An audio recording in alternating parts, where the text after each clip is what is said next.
Welcome to the Hot Lava Podcast. Kevin Acee, Padres beat writer for the Union-Tribune, sports editor of the Union-Tribune. Ryan Finley. I am in Oakland with the Padres. Final 3 games on this 9-game, 11-day road trip. Ryan? Yes, sir. What would you like to talk about today? Oh, well, it's certainly a Padres A's series. Let's go roster spot by roster spot and really analyze the pitching matchups. No, I think we need to talk about the story that ran in today's Union-Tribune.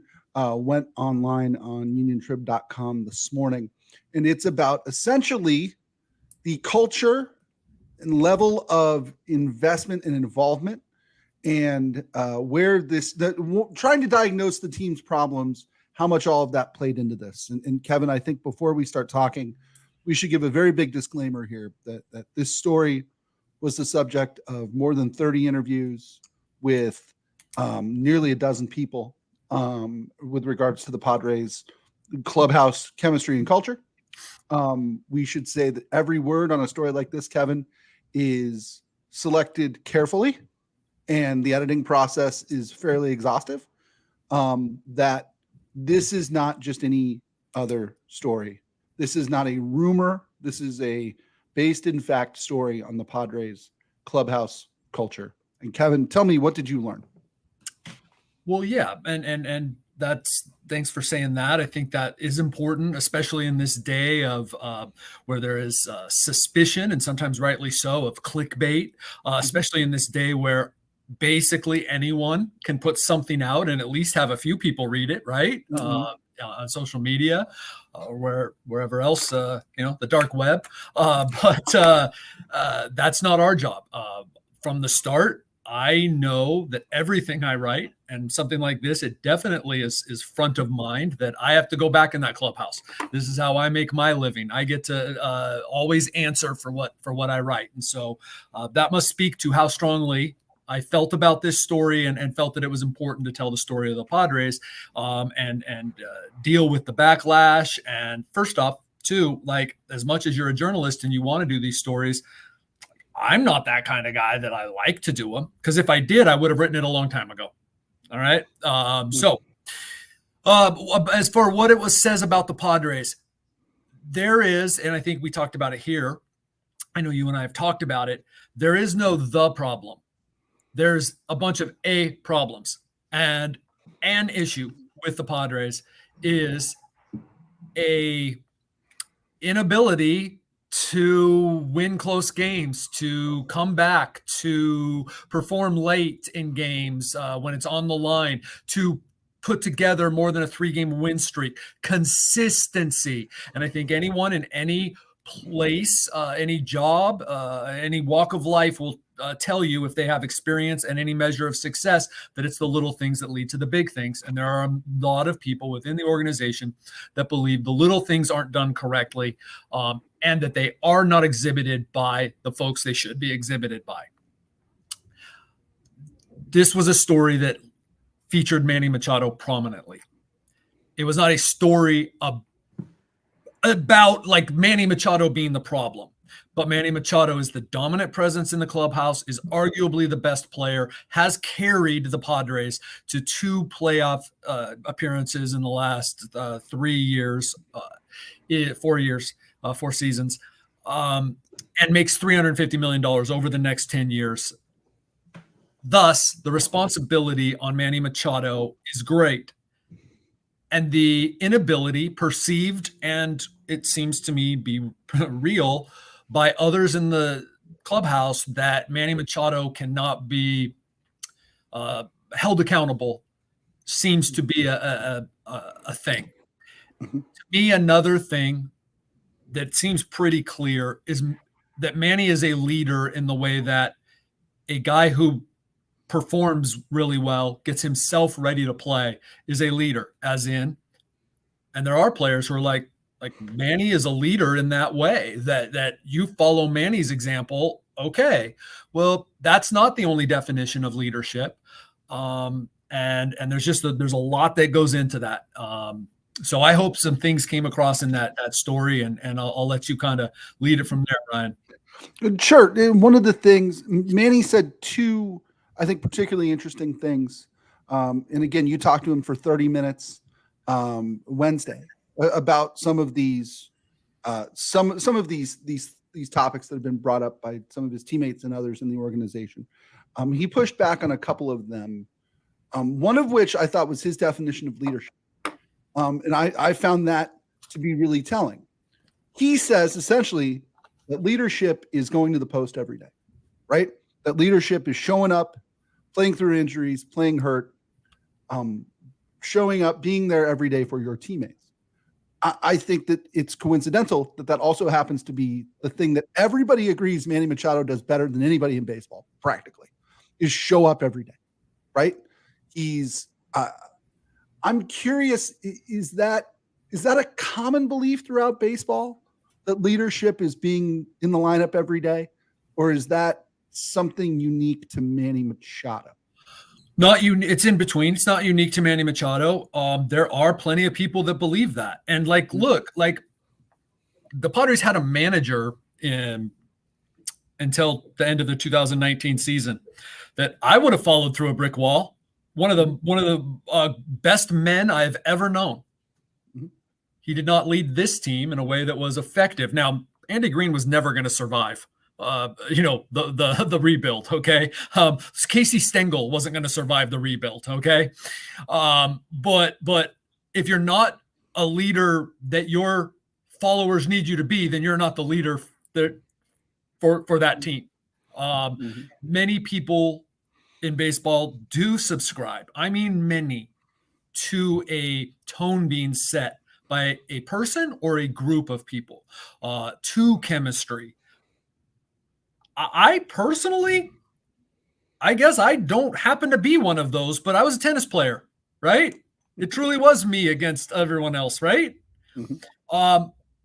So I go on what successful people say, and the overwhelming majority of them say that is not the only definition of leadership. That is definitely a fallback. That people say, well, hey, there's different definitions of leader. Amen. It appears that the type of leadership, and so I'm not saying leader, okay? Because if there is one thing that I feel like, for all you do, this baby you give birth to when you labor over a story. No offense, because I know that I've never carried around a human inside me for 9 months or had something come out of my birth canal. But I'm just saying the amount of stress and care and pain that goes into a story like this, that when your job is important to you, so no matter what you do, there's something afterward you go, could have put that in there. And a topic brought up by a couple players was that they felt that Manny was trying to be a leader he wasn't. And that maybe that contributed to him saying some things he didn't follow through on. Okay. Sure. So that's to be fair to Manny and to anybody who's not that kind of guy. Then that's why, and was mentioned in the story, do we need to look north of Manny and who has put him in this situation to be this guy? Now, I did address that with Manny, and as is often the case with Manny, there's not a direct answer to that, right? I asked him if he felt that way, that he felt with the contract, with his stature, with his experience, that he needed to be a guy that maybe he wasn't necessarily naturally, right? And his answer was, it was not an answer. So, but it was, basically that there are different kinds of leaders and other things. Well, and one of the answers he gave you, which is another thing that he said that jumped out, is when you kept talking about culture and kept talking about leadership and things like that, he essentially said, what is this, high school? Is this college? Is this college baseball? It seems to me, based on what he told you, that he believes that leadership is performance and that you lead by performing. And it's a sentiment shared by others in the clubhouse too. Like that, right? Like not everybody needs whatever it is, right? Like a kick in the butt, a pat on the butt. Not everybody needs those things, but not everybody is those guys, right? Yeah. Yep. What was the old James Shields line? Was it "Nobody cares, play better"? Right. I mean, right. And maybe he's the wrong guy to bring up today, but that there are players who believe that sort of play better. Playing better hides a lot of warts, just like struggling accentuates a lot of warts. There you go. And the difference between winning and losing, like with essentially the same guys, let's be clear, there are some different guys gone from last year's team that did have the gravitas. I know of some instances that did have the gravitas to maybe rein in Manny or to overrule or to be the ones to speak. And also a certain amount of Manny believes in a code. Okay. And what part of that code for Manny is service time. And there maybe were some guys in there that had some more service time for good portions or all of last year. And so there are some major differences between that run to the NLCS and this year. And one of those is that they never were able to get out of it this year. Okay. They didn't start well. See, they didn't play very well for a lot of last season, but they'd started so well, and then they took off at the end. Had they not, believe me, I was a week or two from writing some stuff last year. This stuff is always there. I'm the guy who has to be responsible and decide, and whether I'm right or whether I'm wrong, when is it time to drop a story, right? And last year I said, let's see. Okay, they took off. We don't need to talk about some of this stuff because guess what? It goes on in every clubhouse to some extent. Okay. And they're winning. And you know what? This is just stuff, right? Like that happens. Let's keep an eye on it. So boom, boom, boom, year later. And I reminded Manny of this. Like, I just put this together in the last week. Okay. Right. So there's nothing in this story that Manny didn't know was coming. And I can't say specific every word, but in terms of every topic that was discussed, Manny was aware that it was coming. Manny shares the clubhouse with the guy who was the leader of the Boston friggin' Red Sox. That's the impression, the assumption people have. Go on. Sorry. He shares a clubhouse with Fernando Tatis Jr., who is at a very young age a household name in baseball. He shares a clubhouse with Juan Soto, who, for all of the comparisons that we've read over the years, is, if nothing else, a player on a Hall of Fame trajectory. Why does it fall to him and not necessarily a group to set the tone? Okay, what I just did for those who aren't watching and maybe listening later, first I shrugged and then I looked at you like you have six heads, which was a line in the story. Mm-hmm. Manny is that strong of a personality. Now, I'm not saying, and I don't know that others aren't saying, there was some introspection by these guys that in the future there may have to be that sort of, look, we're not going to do this again, right? Okay. And maybe, and no, that's not like, I'm not faulting them for not doing that now. Like maybe they needed to wait till after the season or this point or whatever.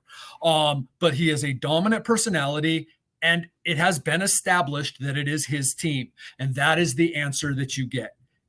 And none of us are in there, including me, like, other than a couple hours a day. Manny is a dominant personality, which is why I will stress this is not Manny's fault, like that they are 9 games under, whatever it is become. That this wasn't a story about Manny. The fact that his presence and his stature, his performance is so integral to all of this. That's what makes him, such a big part of what is happening and then the potential solution. Right. And keep in mind, I mean, if we're talking about longest tenured Padres, Manny and 24-year-old Fernando Tatis Jr. Juan Soto's 24 years old. There are other things. There's some really strong personalities, leaders, but that are pitchers. They're, and that generally doesn't translate into the whole clubhouse wide. Doesn't mean it can't, but like there's a lot that goes on. Xander Bogaerts' performance this year, perhaps his newness, deference to Manny. The things that Manny is entrusted with, Manny's personality. There's just so much that goes into why has this dynamic been built. What level of self-awareness does Manny have? Why did you when it comes to this? That? Well, just when it comes to stuff like this, was he? I can't. I'm not trying to cop out. I'm going to really try to answer this. I'm not. What I will say is I'm not inside of Manny's head. Right. I have over 5 years. Obviously, talked to him a fair amount. Talked to other people close to him. Talked to people that have worked with him. Kind of know. Manny has become extremely successful at one of the hardest things in the world to do, physically, mentally, the grind of this sport. Being Manny, I don't know that lends to self-reflection. That's how I'll answer. Right. I think a lot of us get into that. This is how I do things, right? Like I take on the guy who's got to make deadline, make a flight, get through security, all that. I take on a persona in the airport when I'm business Kev that is different than what I would like to think when I'm walking down the street saying hello to people. Blah, blah, blah. Like, do I need to? I don't know, but that's the persona I take on to survive the craziness of the airport. That's a silly comparison, but all of us do it. That in order to be at my best, this is how I have to be. I mean, one of the great Manny Machado quotes. And anybody else forever on that. One of the great Manny Machado quotes of all time is "I'm Manny bleeping Machado." Right? If he's Manny bleeping Machado and he believes that, I'm not sure he sits there and goes, well, what could Manny bleeping Machado have done better today? That's a fair question for us to ask. I go back to what I initially said. I'm not inside his head, but I don't think there's a lot of people that would argue that, he is bleeping Manny Machado. And, not only does he say that and believe it, like anybody who watches him believes that. I don't know that Manny needs to change. I don't know that Manny needs to change all that much. I don't. I think the dynamic obviously needs to change. The dynamic in the clubhouse, on the team, in the organization, whatever, the dynamic needs to change. And he needs to be a part of that, it would seem, going forward. Yeah. One of the things that you wrote, Kevin, that I thought was really insightful was it's not that Manny's not a leader. It's that he doesn't provide the kind of leadership the Padres need today. Who does in that clubhouse, who could share some of that leadership role? Or is this going to have to be a manager or a free agent or a guy you trade for? How do you fill that void? There are people in the clubhouse, and they're the people that everybody thinks. I am going to be extremely careful in mentioning people, because this was a very sensitive story that I have that a bunch of people trusted me with. By the way, that put me in the line of fire, didn't it? Because I have a bunch of secrets, don't I? That I will never tell. There are a bunch of people in that clubhouse that can step up. And that was part of the reason that I pushed back on some of my questions to folks was, well, why haven't you? There are plenty of people in there that have the respect, just as Manny has a level of respect from people. But these guys maybe then operate in a manner that people might be more willing to follow based on their follow through. Okay. And the fact that maybe, and here's a point, and I made it in the story, that if you had, I didn't say it this way, but let's say, a $900 million payroll, you could have 13 Mannies. I'm not sure how you get them all playing time, but, and what I mean by that is guys who wake up in the morning more talented than 90% of even this 0.1% that's playing Major League Baseball, right? So, and has that pain tolerance and that can do, and that baseball smarts that he has and all that. Oh my gosh, that'd be incredible. I guess that then you could say that just go out and play. Everybody's on their own. Right. So, yeah.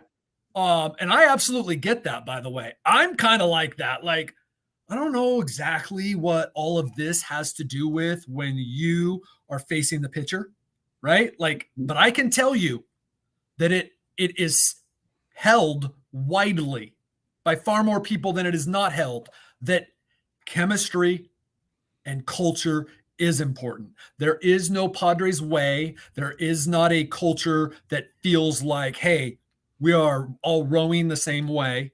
That doesn't mean ever. Did anyone notice that they've scored 10 runs 15 times? You know, they've had plenty of games, the kind of games that talented teams have. Like yes, the A's I think just took 2 or 3 from the Astros or something, but like the way that the Padres won some of their games and beat some teams was like, that's what talented teams do, like really good teams.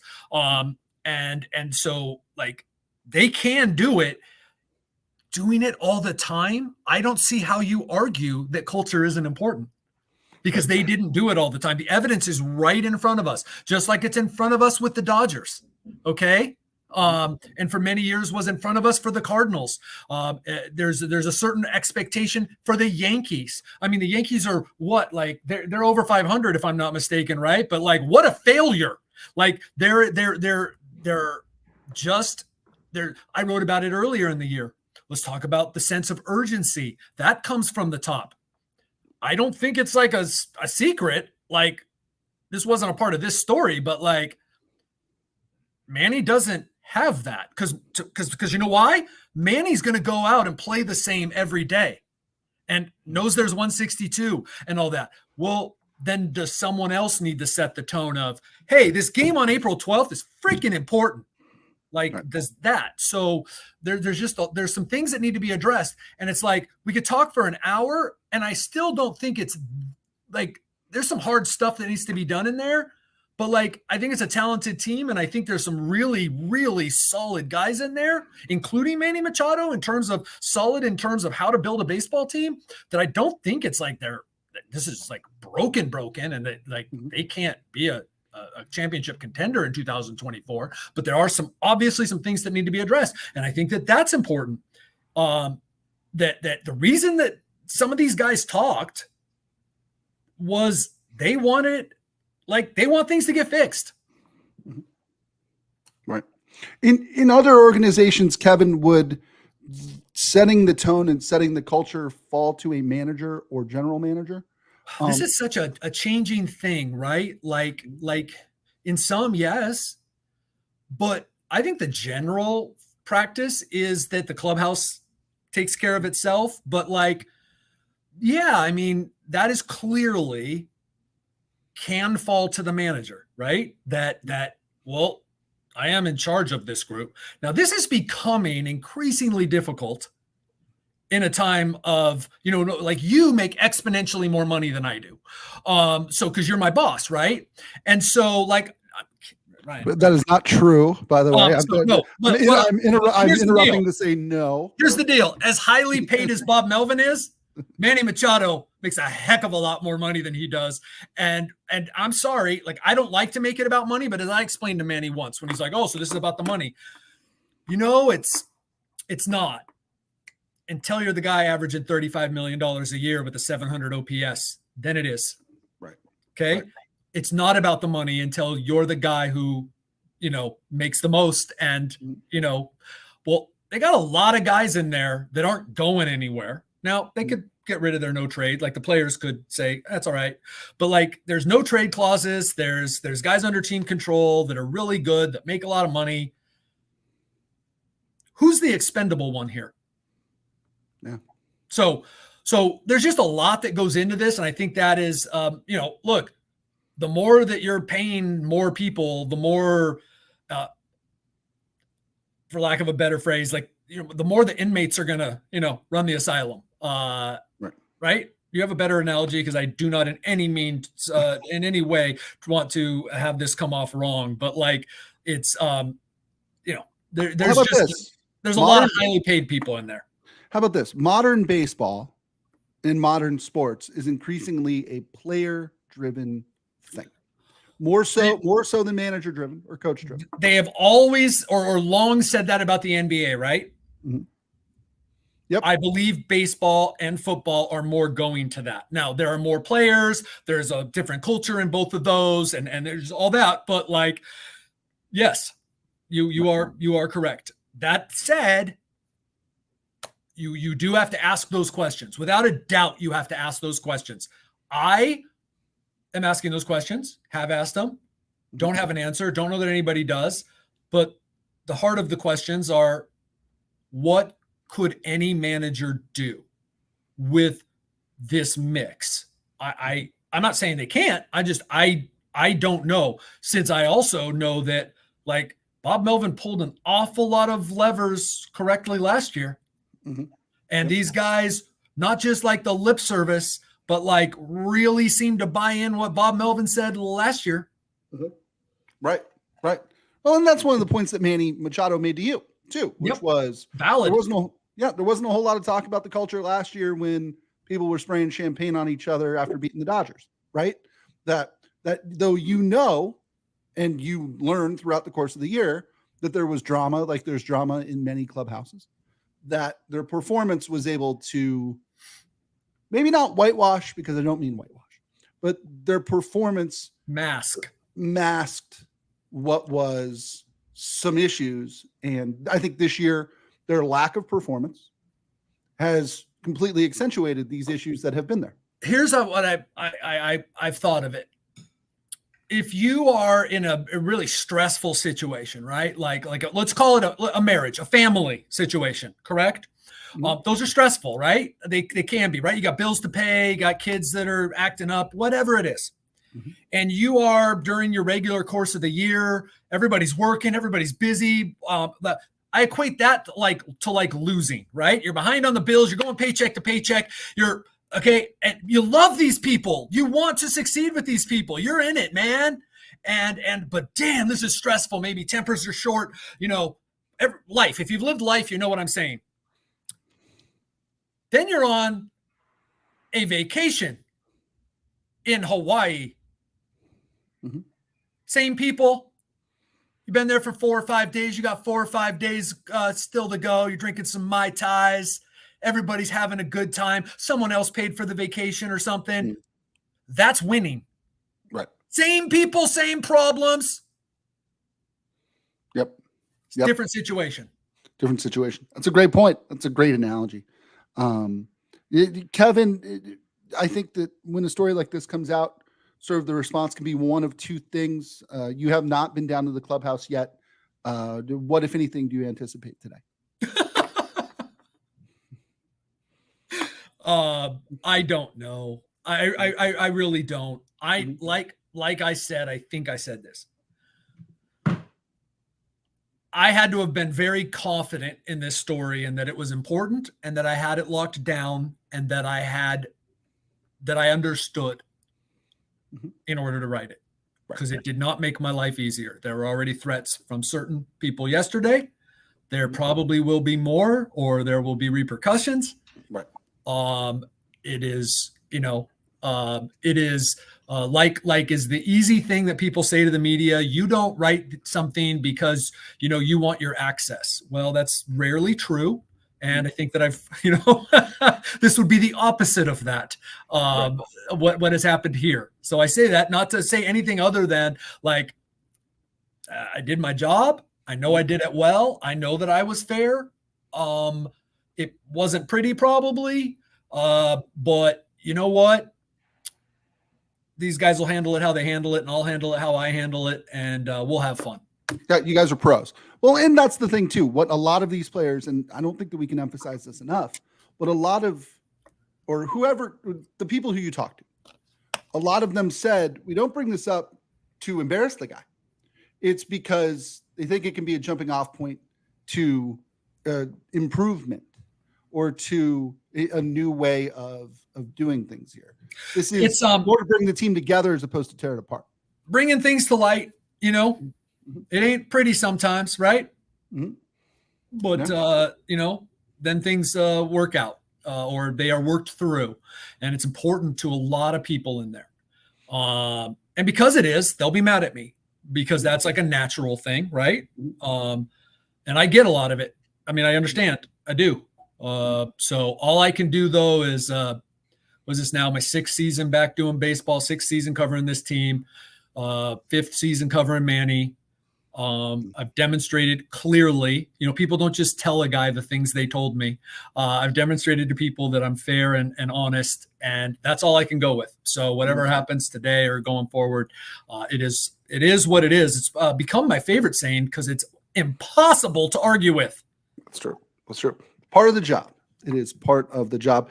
Kevin, in 15 seconds or less, Bob Melvin is managing against the Oakland A's. Brent Rooker and Esteury Ruiz play for the Oakland A's. Outside of those three facts, is there anything we should know about this 3-game series against the Oakland A's? There really isn't anything important. Just like Trent Grisham's bunt the other day. Like, yes, that is important at an earlier time of the year. Yes, that speaks to Trent Grisham's decision-making sometimes. But, oh well, like, this team is done. So no, I think it's really cool. I wish that it wasn't such a miserable season for Bob as a person because he loves this place. He grew up here. He talked the other day, and I've seen some pictures of his office, like where he has the only thing in there. You didn't know this about Bob, and he was probably a little young for you to be thinking that maybe that there was some, but would go to all the concerts here, the Dead, the Who, Frampton, like. At 15 years old, 16 years old, Bob was like big into the 70s and the 70s music and loved the A's. And like, this is a big deal for him to come back. Was very successful here. So kind of stinks. But you know what? I think that he's going to have a good time. Very few players. One of his former proteges, Mark Kotze, very good San Diegan, is the manager. And so, this will be fun. Very cool. Kevin, enjoy what I'm guessing / hoping will be your final trip to the Oakland Coliseum.